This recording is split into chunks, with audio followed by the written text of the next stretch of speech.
Her mother had taught her to be self-reliant, and she'd neither needed nor wanted anyone before. When had someone last held her like that?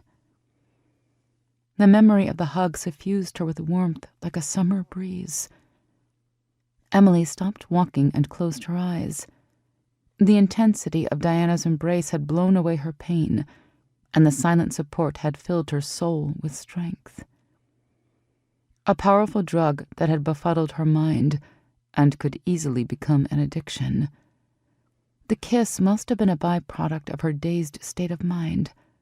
That's it. Emily opened her eyes, squared her shoulders, and resumed her walk at a brisk pace. Comparing it to addiction might be too extreme, but maybe if she treated it like one, she could find a way to cope with it. Now that she'd owned to wanting it, she could remove herself from temptation by erecting boundaries and making them clear to everyone involved. Diana would need to understand there were rules, even if they were unwritten, that separated them for their own protection. Not mixing work with pleasure was a good rule to live by. They would just be colleagues from now on, and really, that shouldn't be too hard. In the midst of the emotional turmoil, she'd probably just confused Diana with a drummer from the beach who had starred in her dreams for far too long. An explosion of color announced that she'd reached the youth center. Street art, most of it posters in all shapes and sizes, decorated the walls of the Rainbow home. Some were half ripped off, sprayed over, or covering each other. The house looked as out of place in the quiet neighborhood as Emily felt today.